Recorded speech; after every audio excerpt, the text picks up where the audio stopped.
Hi folks. So I'm gonna just record this in one long recording. I haven't done a YouTube video before, but there's something I want to talk to you about, and that's about optimizing your weight. Honestly, that is a difficult subject, and it's embarrassing, and there's a lot of guilt that goes along with it, and sometimes it can seem pretty hopeless. But it's been on my mind for a long time, and I am a physician. And that's obviously something that affects me in my job. I see so many people suffering with being overweight, and I'm here to tell you that there's hope.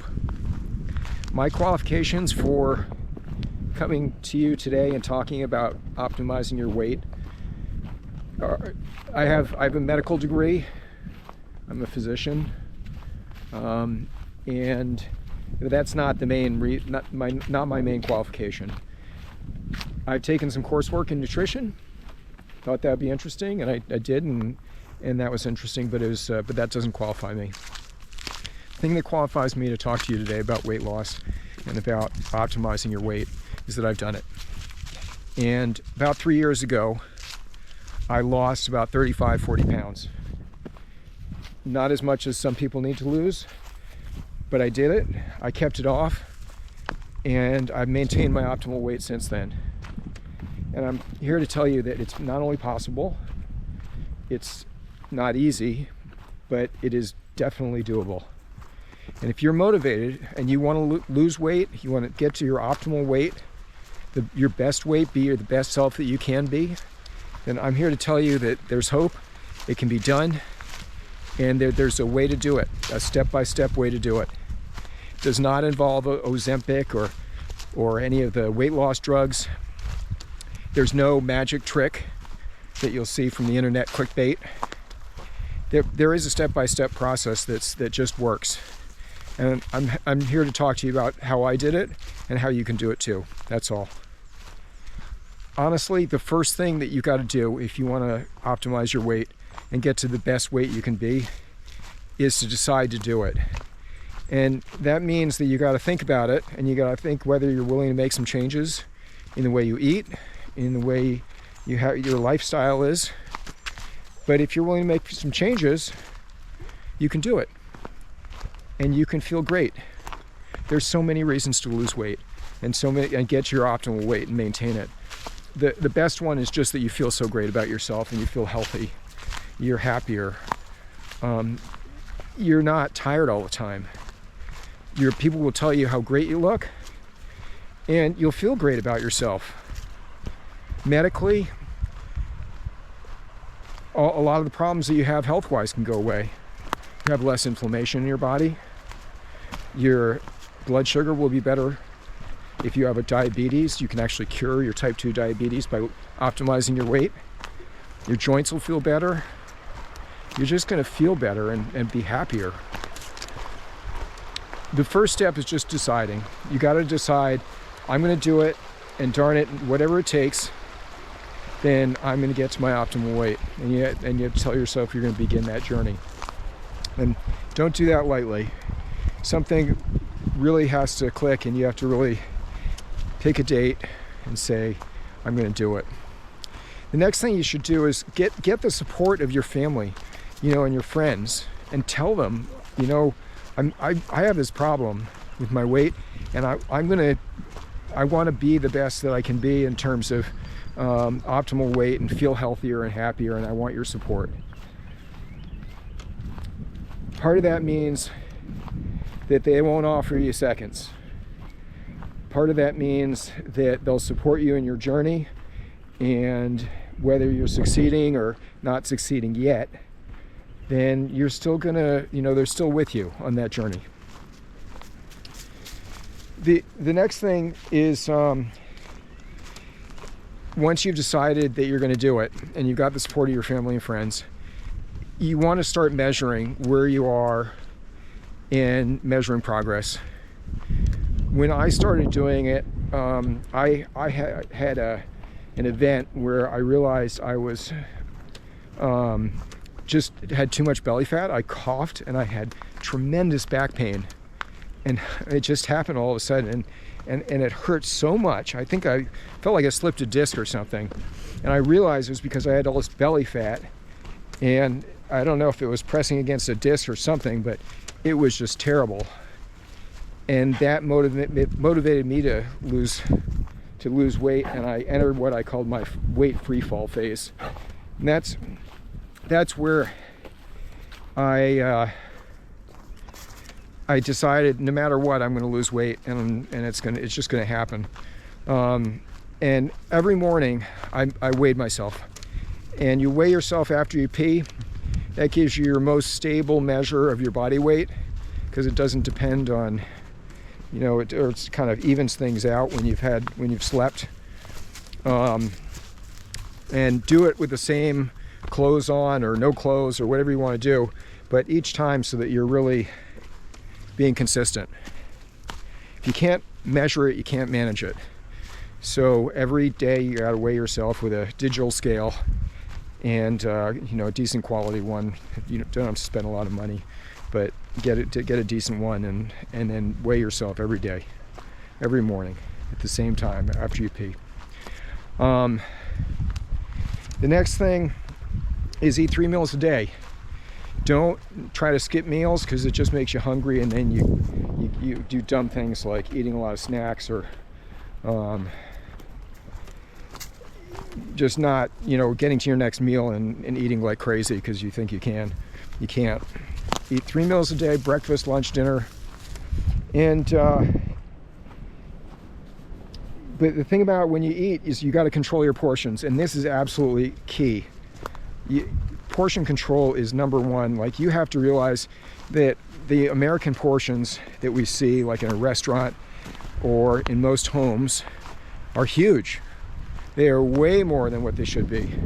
You look at what people ate back in the 50s or earlier, they were much smaller portions, and we're evolved to use energy very efficiently. The amount of food you need on that plate is much less than you think. So you're going to be weighing yourself every day, and you bring that portion size down until you start seeing results. In the beginning, you want to keep those portions very small, and in the first month is going to be the hardest, because it's going to be the hardest to make the changes, get used to it. But with the support of your family and friends, eat small portions. Don't have seconds. If at the end of the meal, if it's an hour out from the meal and you're really still super hungry, then you can have an apple or a banana or something. But most of the time you'll find that you don't really need it. In between meals, you want to try to avoid you really want to try to avoid eating anything between meals. So you eat your 3 meals a day.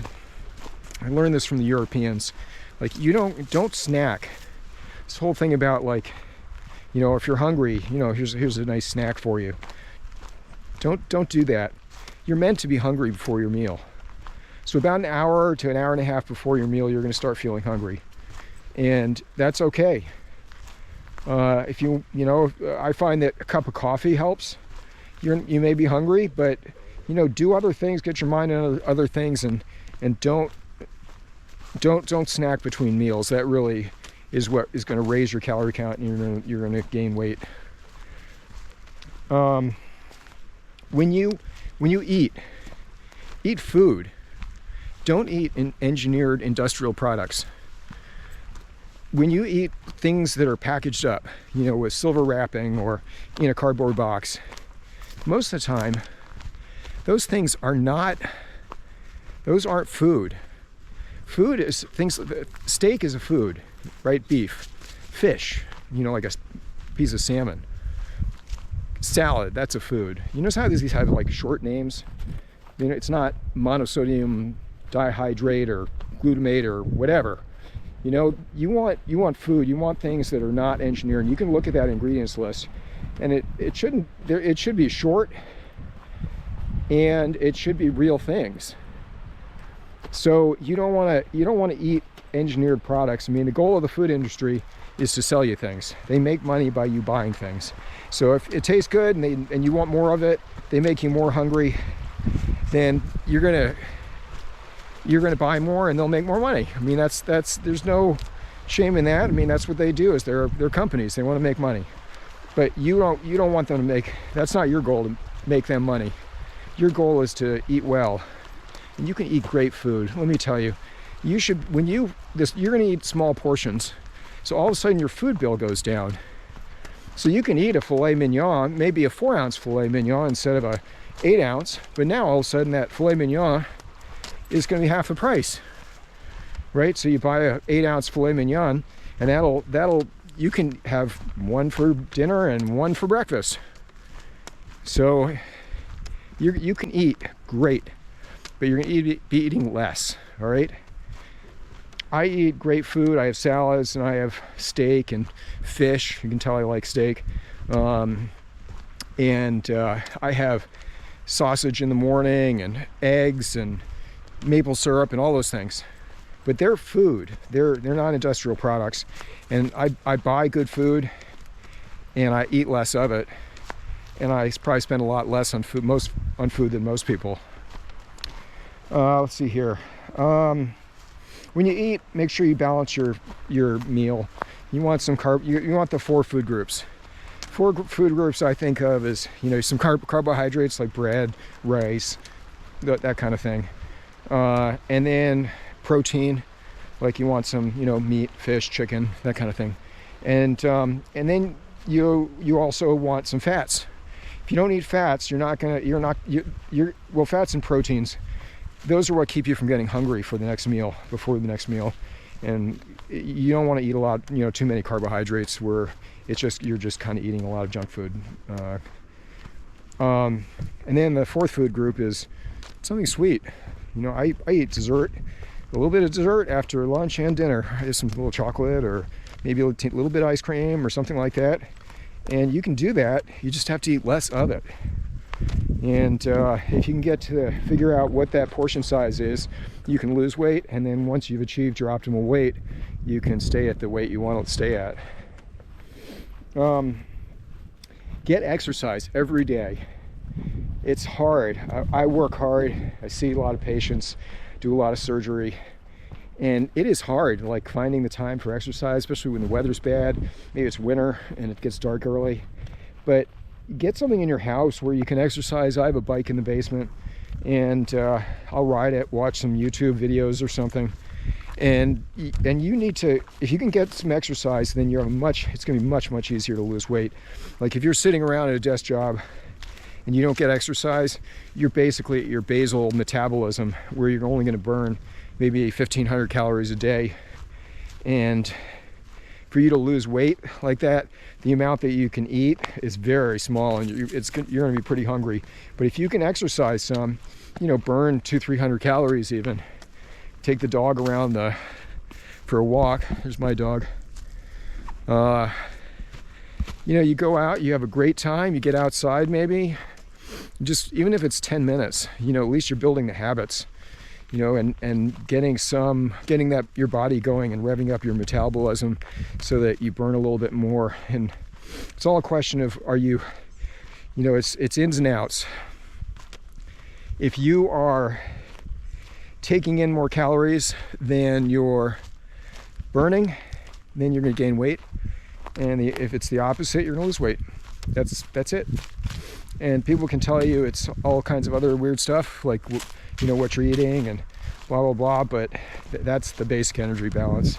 So with exercise, it puts you over the edge where now you're burning more calories than you're taking in, and then you're going to lose weight.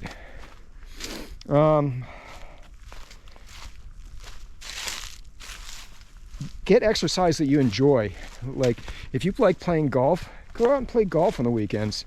Don't get to the 19th hole at the end and gorge, but go out and walk with your bag or your cart. Don't drive. Get some exercise. Go out and enjoy yourself. Play tennis, bike, take the dog for a walk. Just walk around the block. People in cities actually can be healthier a lot of the time because they're walking all the time, not driving everywhere. It's not easy with our suburban lifestyles often, but think about what you're doing and get some exercise. Maybe you can go out at lunch and walk around the block if you're working in the office.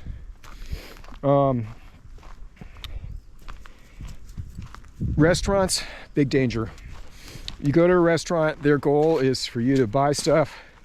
They want it to taste great. They'll put a lot of, I don't know, garlic and stuff in it that makes you want to eat more. They want you to buy drinks. They'll put a lot of salt in there, and that makes you thirsty. So maybe you have more sodas or drink alcohol or something like that. That's going to make you gain weight. So, and realize that when you go to a restaurant, it's very easy to gain weight at a restaurant because they're not concerned about optimizing your weight. That's for sure. But your weapon against that is you can take some of it home. In fact, you can usually take half of it or 2/3, even 3/4 of it home. And so that meal that just cost you $50 is now all of a sudden $25, or maybe it's $12, depending on how much you eat. And you can get dessert, but you're going to come home with a couple boxes, and you're going to enjoy that great meal, that great expensive meal, 3 or 4 more nights. So that's your secret weapon. You can do that. Don't be afraid to get the box. And once you know that you're going to eat more of that, in other words, you're not going to be throwing that away, then it's much easier to not eat it all. All right, I guess that's most of it. The hardest part is the first month. So, just to summarize, like, if you're going to do it, you got to decide to do it. And you can do it. And I'm here to tell you that it can be done, that you can do it, that you can get to your optimal weight. You're going to feel great. The steps, again, decide to do it. Get the support of your friends and family, right? Limit your portion size. If you take one thing away from this video, it's that. I met an executive when I was at Mass General and when I was in med school, and he looked great. He was like 80-something years old and was not fat, and he was a good body weight. And I asked him how he did, and he said portion control, and that's what worked for me. Remember the exercise. You got to get exercise. Eat food. Eat good food. Eat real food, not industrial products. You can drink alcohol. Make sure it's a little bit limited, and realize that when you do, it's you don't want to overdo it, and realize that it disinhibits you, so it might make you want to eat depending on how you are. Be careful at restaurants. And remember, if my last advice is, remember that if you're not losing weight, or maybe you do this and for a while and then you gain weight back, you got the rest of your life. You got the rest of your life to do it. Habits form over time. So if you do this and you keep doing it, you keep working at it, then you're going to get the right habits, and then you're going to become the best you can be. And honestly, I wish you well on that journey. I would love to hear from you. I do not. This is my first YouTube video, or any video talking about stuff like this. But I hope I've helped you. If this is on YouTube and you're seeing it on that or some other platform, I'd love to hear from you in the comments. Like it, I guess, so other people can watch it. And good luck. I wish you well.